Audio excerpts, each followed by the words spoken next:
तो रिसेंटली मैंने Asus के टफ गेमिंग F16 को टेस्ट किया। मैंने इसमें गेमिंग की, मैंने एडिटिंग की, मैंने इसमें बेंचमार्क्स टेस्ट किए एंड और भी छोटे मोटे काम, मतलब वही day to day task, multitasking वगैरह सब कुछ करके देख लिया। एंड वीडियो के एंड तक आपको बता दूंगा कि क्या आपको ये लैपटॉप खरीदना चाहिए या आपको अपने पैसे सेव करने चाहिए। सो इस वीडियो को बनाते टाइम अभी 87,000 से लेकर 92,000 रुपीज़ के बीच में इसकी प्राइस है। एंड मैंने लिंक्स डिस्क्रिप्शन में दे रखा है, जाके चेकआउट कर लेना। प्लस लैपटॉप को टैग कर रखा है, जाके चेकआउट कर लेना, बिकॉज प्राइस बहुत ज़्यादा फ्लक्चुएट होती है, मेरे कंट्रोल में नहीं है। बीइंग सेड दैट, सबसे पहले बात करते हैं देखो इसकी बिल्ड क्वालिटी के बारे में। लिड इसका मेटल का आता है, बहुत बढ़िया लिड है, मेटल फिनिश में आता है, दिखता है एकदम रगड़ है एंड फ्लेक्स भी बहुत कम है, मतलब ना के बराबर है। और सिंगल हैंड से आप इजीली इसके लिड को ओपन कर सकते हो। बाय द वे, इसकी बाकी की पूरी जो बॉडी है वो प्लास्टिक से बनी हुई है, लेकिन इसका जो कीबोर्ड वाला पार्ट है वहाँ पे भी फ्लेक्स बहुत कम है, मतलब ना के बराबर।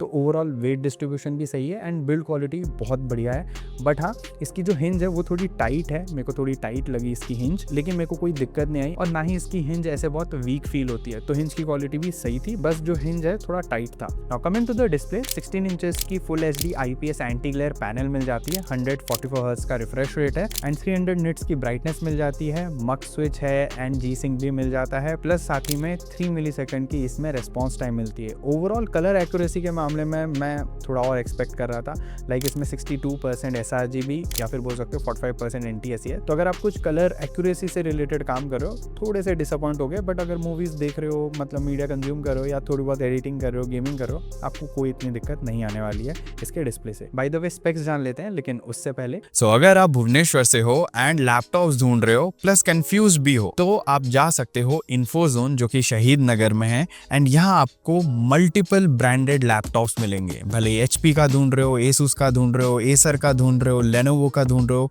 या डेल का लैपटॉप ढूंढ रहे हो, इनके पास सारे लैपटॉप्स अवेलेबल हैं, गेमिंग से लेके प्रोफेशनल यूज तक। और हाँ, अगर आप PC भी बनवाना चाहते हो, ये कस्टम PC बना देते हैं एंड पैन इंडिया शिप भी करते हैं। और उसके साथ साथ अगर आप प्रिंटर्स ढूंढ रहे हो, एक्सेसरीज ढूंढ रहे हो, फ्रिज, AC, TV, ये सारी चीजें इनके पास मौजूद हैं एंड ये ऑनलाइन प्राइसेस को मैच करते हैं, प्लस एक्स्ट्रा कार्ड डिस्काउंट भी मिलेगा। और सोने पे सुहागा, अगर आप उनको ये वीडियो दिखाओगे आपको एक्स्ट्रा 500 रुपीज का डिस्काउंट मिलेगा या फिर फ्री गुडीज मिलेंगी। सो जल्दी इन्फोजोन जाओ एंड अपने नए लैपटॉप को खरीद लो। तो शॉप की बाकी सारी डिटेल्स आपको डिस्क्रिप्शन में मिल जाएगी, जाके चेकआउट कर लेना। एंड अगर अब मैं स्पेक्स की बात करूँ तो इसमें कोर 5 का 210H CPU मिल जाता है। 8 कोर का टोटल CPU है, मतलब 4 performance core, 4 efficient course and 45 what की बेस TDP मिलती है। बट ये मेरे हिसाब से 80 वॉट तक चली जाती है। बाय द वे, RTX 4050 मिल जाता है इसमें एंड ये 4050 140 वॉट TGP के साथ आता है। गेमिंग के दौरान आई नोटिस भाई 140 वॉट तो कभी टच नहीं होता है, दो इसका जो अडेप्टर है, मतलब पावर ब्रिक है, वो केपेबल है भाई, 240 वॉट का है एंड एकदम बड़े वाले प्लग के साथ आता है, मतलब 16 एम वाला। तो आपको बड़ा सॉकेट चाहिए होगा इसको प्लग इन करने के लिए। और अगर रैम की बात करूं तो यहाँ पे 16 GB की DDR5 रैम मिल जाती है, 5600 मेगा ट्रांसफर पर सेकंड की स्पीड मिल जाती है। इसको आप अपग्रेड कर सकते हो 64 GB तक एंड 512 GB की Gen 4 SSD है, जिसकी रीड एंड राइट स्पीड आप देख सकते हो। बाय द वे, इसके SSD को भी आप अपग्रेड कर सकते हो टोटल 4 TB तक। तो भाई अपग्रेड वाला मामला एकदम सॉर्टेड है। एंड बाकी रही वाईफाई वाली बात, तो वाईफाई 6 मिल जाता है। सीधा परफॉर्मेंस के बारे में बात करते हैं, मतलब डेली लाइफ में कैसी परफॉर्मेंस मिलती है, उसके बाद लास्ट में आपको बेंचमार्क बताऊंगा, ठीक है। तो देखो, सबसे पहले इसमें मैंने GTA 5 खेला, तो GTA 5 में 110 से लेकर 135 FPS तक मिल गए। टेम्परेचर CPU का 90 डिग्री टच हो रहा था, बट इसने थ्रॉटल नहीं किया। फिर खेला मैंने वैलोरेंट, जिसमें 200 से 250 FPS इजीली मिल जा रहे थे एंड टेम्परेचर 80 to 85 डिग्रीज तक जा रहा था। फिर खेला मैंने हॉगवर्ट्स लेगेसी, इसमें भी 100+ FPS इजीली मिल गए एंड इसमें जो टेम्परेचर है वो 80 to 90 डिग्रीज के बीच में था। एंड फिर खेला मैंने इसमें वेयर विंड्स मीट, इसमें 50 to 60 FPS मिल गए मुझे अल्ट्रा सेटिंग्स पे एंड टेम्परेचर 70 to 82 डिग्रीज के बीच में जा रहा था। एंड लास्ट में खेला मैंने फोर्जा होराइजन 5 अल्ट्रा सेटिंग्स पे, इसमें मेरे को 70 से लेके 72 FPS मिल गए एंड टेम्परेचर 75 डिग्री से 90 डिग्रीज के बीच में था।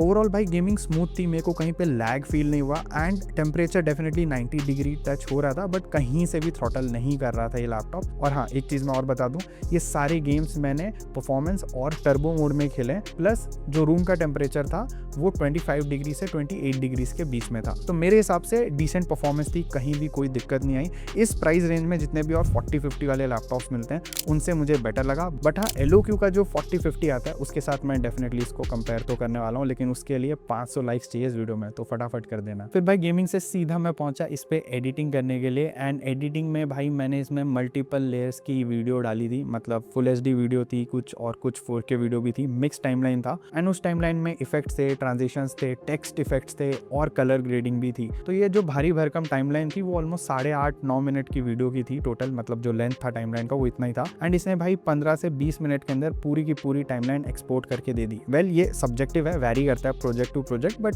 आराम से इसमें 4K एडिटिंग कर सकते हो, फुल HD एडिटिंग भी आराम से कर सकते हो। 4K एडिटिंग के लिए मैं बोलूँगा आपको ना 32 GB की रैम अगर आप लगाओगे तो थोड़ा और बेटर परफॉर्मेंस मिलेगा आपको। और हाँ, अगर आप AutoCAD चलाना चाहते हो ये आराम से हैंडल कर लेता है, प्लस ब्लेंडर वगैरह भी बहुत ईजिली हैंडल करता है। AI/ML के जब आप टास्क करते हो ना, तब मेरे ख्याल से इसका जो 140 वाट का TGP है वो पूरे 140 वाट को हिट करता है, तो AI/ML वाले टास्क भी आराम से कर सकते हो। बाकी RTX 4050 है जो हमारा वही 6 GB वाला, वो बढ़िया परफॉर्मेंस देता है। ओवरऑल इस लैपटॉप में कोई दिक्कत नहीं आई इसके ग्राफिक कार्ड से रिलेटेड। और जो लोग कोडिंग करना चाहते हो, डे टू डे टास्क करना चाहते हो, भाई आराम से ये लैपटॉप हैंडल कर लेता है। अब सीधा पोर्ट्स पे आ जाते हैं, पोर्ट्स की बात करते हैं। लेफ्ट साइड में इसमें सबसे पहले हमको चार्जिंग पोर्ट मिल जाता है, फिर एक लैन पोर्ट मिलता है, मतलब वही RJ45, फिर एक HDMI 2.1 पोर्ट मिलता है, फिर एक USB 3.2 Gen 2 Type-C पोर्ट मिल जाता है, एंड एक Thunderbolt 4 पोर्ट भी मिल जाता है हमको। Thunderbolt 4 पोर्ट जो है वो डिस्प्ले पोर्ट भी है, लेकिन जो दूसरा Type-C पोर्ट है उसमें आप एक्सटर्नल मॉनिटर भी कनेक्ट कर सकते हो, मतलब डिस्प्ले पोर्ट भी है, प्लस PD चार्जिंग भी सपोर्ट करता है। फिर एक आपको USB 3.2 Gen 1 Type-A पोर्ट मिलता है, एंड एक 3.5 mm जैक मिल जाता है। राइट साइड में अगेन आपको एक USB 3.2 Gen 1 Type-A पोर्ट मिल जाता है। इसके जो वेंट्स हैं वो left side, right side and पीछे की तरफ है, नीचे की तरफ वेंट्स नहीं है। नीचे की तरफ लेकिन स्पीकर्स हैं, मतलब डाउन फायरिंग स्पीकर्स हैं। क्वालिटी मेरे हिसाब से अच्छी है, बट लाउडनेस की कमी लगी। बाकी ये रहा सैंपल, आप एक बार सुन लो गाना।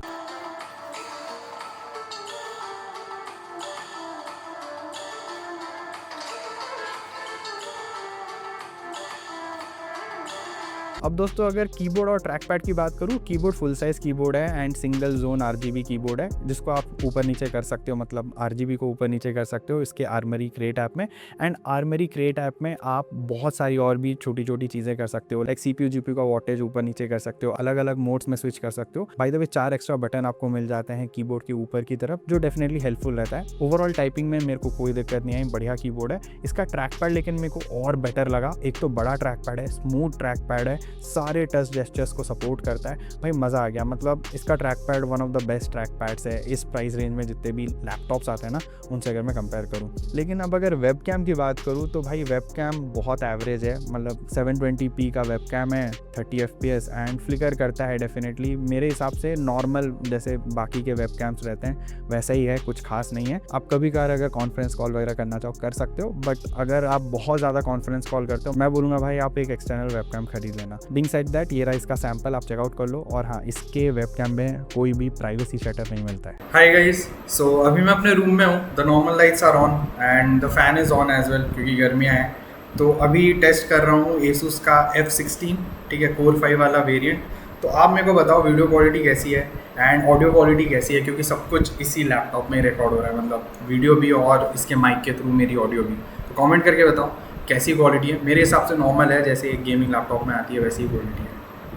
अब दोस्तों हमने बहुत सारी चीज़ें तो जान ली, लेकिन अब बैटरी बैकअप के बारे में बात करते हैं। भाई बैटरी बैकअप कितना मिल जाता है इसमें, तो सबसे पहले बता दूं battery capacity is 56 watt hour and इसमें ऑलमोस्ट 4 घंटे तक की बैटरी बैकअप मिल जाती है, गिवन कि आपने ब्राइटनेस को 60% पे सेट कर रखा है डिस्प्ले की एंड RGB कीबोर्ड ऑफ है और साइलेंट मोड में यूज़ करो तो 4 घंटे की बैटरी बैकअप निकाल सकते हो। एंड ओवरऑल चार्जिंग टाइम इसका 2 घंटे के आसपास है। तो मेरे हिसाब से जिस प्राइस में ये अभी आ रहा है एंड मार्केट का जो हाल है, भाई वन ऑफ द बेस्ट 4050 तो है। है। बाकी LOQ के साथ एक बार मैं और टेस्ट कर लूँगा। एंड हाँ, इस प्राइस में जो और 30-50 मिलते हैं उन सबसे ये बेटर परफॉर्मेंस तो देता है, दैट इज़ फॉर श्योर। तो इसको आप क्या कंसिडर कर सकते हो? बिल्कुल कर सकते हो, चाहे आपको गेमिंग करनी हो, चाहे आपको अगर एडिटिंग करनी हो, कर सकते हो। बट हाँ, टेम्परेचर्स 90 डिग्री के आसपास जाते हैं और मैंने अपने रूम का टेम्परेचर भी बताया था आपको, तो उसको भी ध्यान में ज़रूर रखना। बाकी थर्मल टेस्टिंग मैं डेफिनेटली करूँगा LOQ के साथ, सून आपको वीडियो मिल जाएगी। तो सब्सक्राइब ज़रूर कर लेना, लाइक ज़रूर करना इस वीडियो को। एंड अगर कोई भी फर्दर सवाल है, सुझाव है, कमेंट करके बता देना, आपके कमेंट का मैं रिप्लाई दे दूंगा। एंड मैं मिलता हूँ आपको अगले वीडियो में। Until then, over and out.